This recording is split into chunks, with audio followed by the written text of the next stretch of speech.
Bismillahirrahmanirrahim. Euzubillahimineşşeytanirracim. Bismillahirrahmanirrahim. Üçüncü nöqtə 11 və 12-ci ayələrdən istifadə olunur. O qeybət məsələsidir və qeybətin böyük günah olmasıdır. Qeybət nə üçün böyük günah hesab olunur? Qeybət ona görə böyük günah hesab olunur ki, baxın, bir nəfər bir nəfəri öldürür, bir şəxs öldü və cəzası da məlumdur. Bir də var şəxsiyyəti terror etmək, qətl etmək, öldürmək. Qeybət şəxsiyyəti terror etməkdir. Ona görə böyük günah hesab olunur.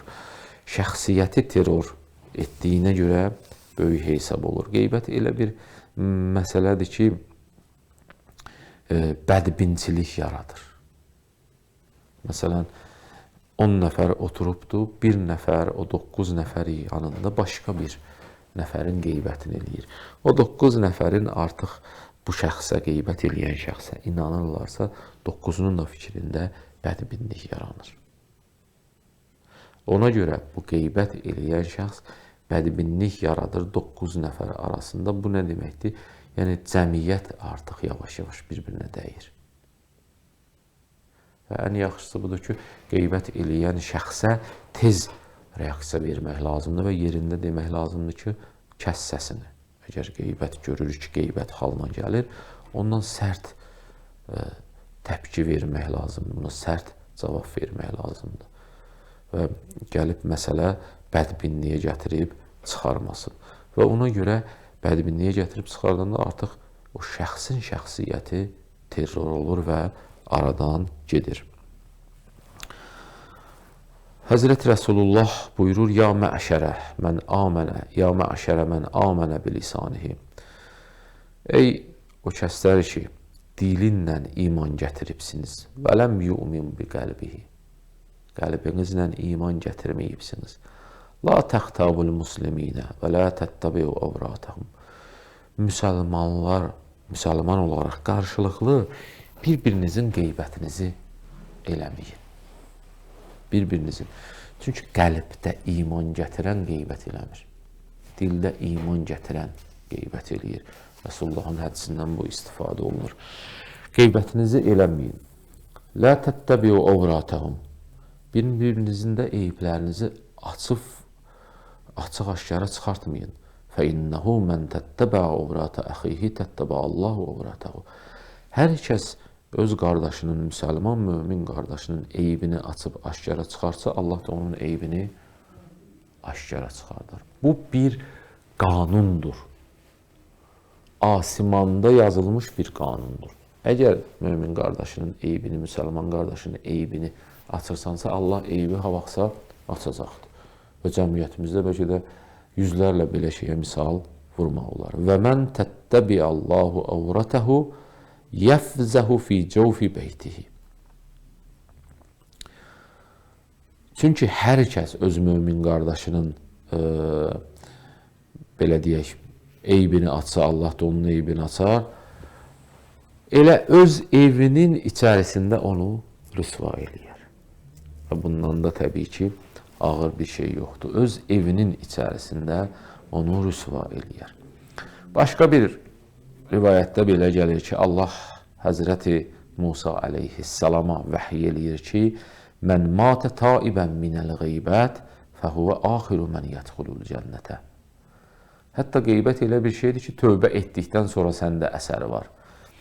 Həzrəti Musa əleyhissalamın nə vəhiy olunur? O budur ki, hər kəs tövbə eləyə qeybətdən fəhuvə axiru mən yədxulul cənnətə. O axırıncı şəxsdir ki, cənnətə daxil olacaqdır. Niyə? Çünki şəxsiyyət terror eləyib, abır tökübdür. Və mən matə musirrən əleyhi. Amma yox, o kəs ki, qeybətində israrlı olur, ki, yəni boşlamayır qeybəti, özünü haqlı sayır, fəhuvə əvvəlu mən yədxulun narə. O, birinci şəxs olacaq ki, cəhənnəmə o da daxil olsun. Həzrət Rəsullahdan digər bir hədisdə var: "Əl-ğeybətu əsra'u fi dinir rəculil muslim minəl akiləti fi cawfihi." Peyğəmbər buyurur ki, qeybət bir müsəlman kişinin dinində daha çox təsir qoyur. Dinində daha çox təsir qoyur. Nədə? Minəl akiləti fi cawfihi. O bir xəstəlik var, cozzam xəstəliyi deyirlər. Ya cəzzam, ya cozzam xəstəliyidir ki, insanın canını yeyir. Deyir, qeybət insanın ruhunu o xəstəlikdən daha tez təsir qoyur. Yəni, ruhunu o cür yeyib qaraldır. Odur ki, qeybət eləyənin məqsədi həmişə nədir? Nədən qaynaqlanır? Həsəddən, təkəbbürlükdən, paxıllıqdan, kindən, bu kimi sifətlərdən həmişə qaynaqlanır və gətirir pis yerlərə və pis nəticələrə çıxardır və cəmiyyətdə bir-birini qarşı durma yaranır. Bütün bunların hamısı buna görədir ki, cəmiyyət qorunsun. Hətta qeybət eləyən şəxs İmam Sadiq əleyhissalamdan nəql olunur ki, qeybət eləyən şəxsi Allah Teala öz vilayətindən çıxardır. Yəni, deyir də, artıq mənim bəndəm deyilsən.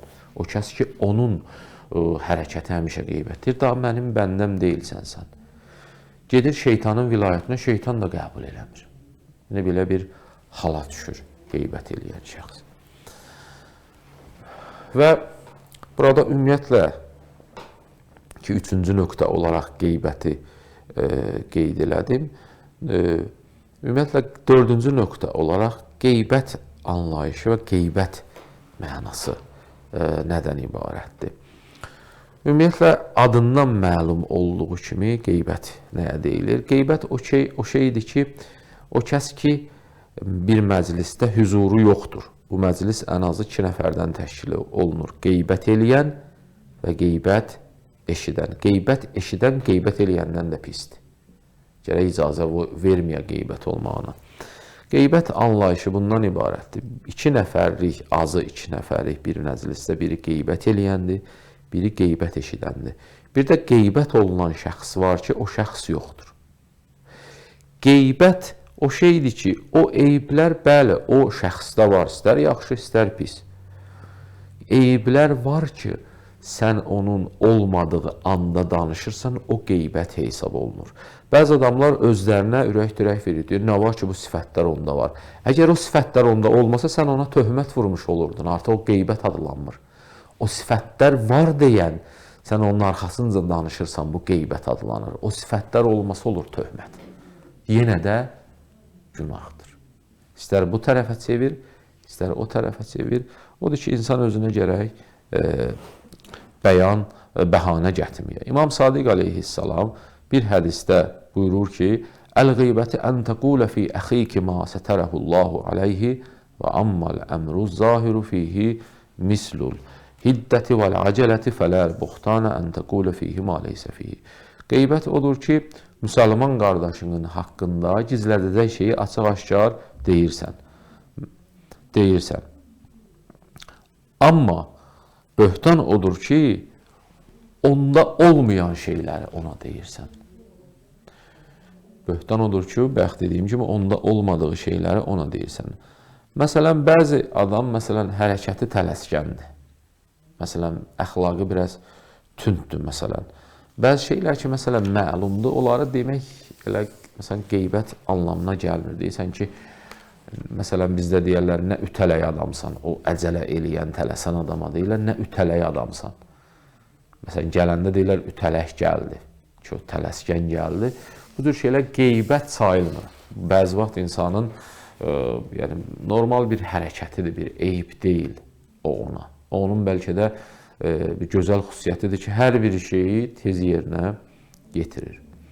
5-ci nöqtə olaraq qeyd edəyərdim ki, qeybətin əlacı və tövbəsi nədən ibarətdir? Ümumiyyətlə, əxlaq-ı şübbərdə də bu qeyd olunur ki, qeybətin tövbəsi nədən ibarətdir? Qeybətin 2 yolla tövbəsi var.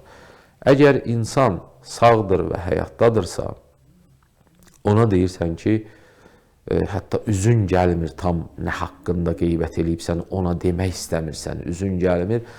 Deyirsən ki, üzürlü say, bir zaman olub ki, mən də sənin qeybətini eləmişəm, haqqını halal elə. Yəni, daha lazım deyil nöqtə və vergülünə kimi deyəsən ki, məsələn, mən sənin filan mövzuda qeybətini eləmişəm. Orada bir üzür xahlıq eləysən, o da rahat insan olsa deyər, halalın olsun, keçdi. İkincisi budur ki, bu adama əlin çatmır. Ya adam dünyadan gedib, ikinci qeybətin əlac və tövbə yolu budur ki, onun bağışlanmağını Allahdan istəyəsən. Deyəsən, ilahi bunu bağışla. Mən bunun haqqında danışmışam və bu gün buna əlim çatmır. Və bunu bağışla. Və 6-cı nöqtə olaraq, son olaraq mən bunu da qeyd edeyim ki, bəzi vaxt qeybətin istisna yerləri var. Yəni, o sözü danışmaq, düzdür filan kəsin eybidir, amma danışmağa icazə verilir.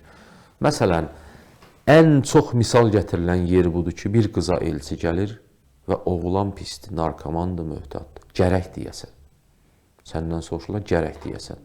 Çünki bir insanın həyatını, həm belə deyək, onun gözəl gənclik çağını, həm cavanlıq çağını, həm belə deyək, orta yaş və ömrün axırına kimi adam məhv eləyirsən. Gərək deyilə və ya əksinə, qız pisdir, oğlan yaxşıdır. Bu kimi yerlər qeybət hesab olunmur. Nə var? Demək rahatdır və bunu gərək hər iki tərəfdə normal qəbul eləyə, pis başa düşmə.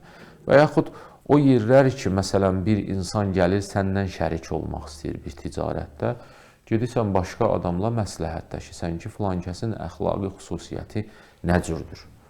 Gərək orada da deyəsən, çünki bunun malına ziyan gəlir də, bunun malını aldın, canını aldın deməkdir. Və yaxud cəmiyyətdə bəzi insanlar var ki, pul alıb verməməkdə bunlar məşhurdular. Gərək qeyd oluna ki, filan kəsə borc verdin, aqibəti budur. Yəni sözünə düz deyil və ümumiyyətlə desək ki, ümumiyyətlə belə bir qayda olaraq zikr eləyək, bəzi insanlar var ki, o günahı açıq-aşkar eləyir. Məsələn, biri şərəbxordur, biri qumarbazdır, biri totalizatorda oynayır. Və bu kimi şeyləri açıq-aşkarda danışmaq heç də qeybət hesab olunur. İnşallah Allah Teala bu bərəkətli ayın ehtiramına bu 6 günahı bizdən uzaq eləsin, cəmiyyətimizdən uzaq eləsin, devlətimizdən uzaq eləsin ki, əmin amanlıq əmniyyətə çevrilsin. Vəssalamu aleykum və rəhmətullahi və bərəkatuhu.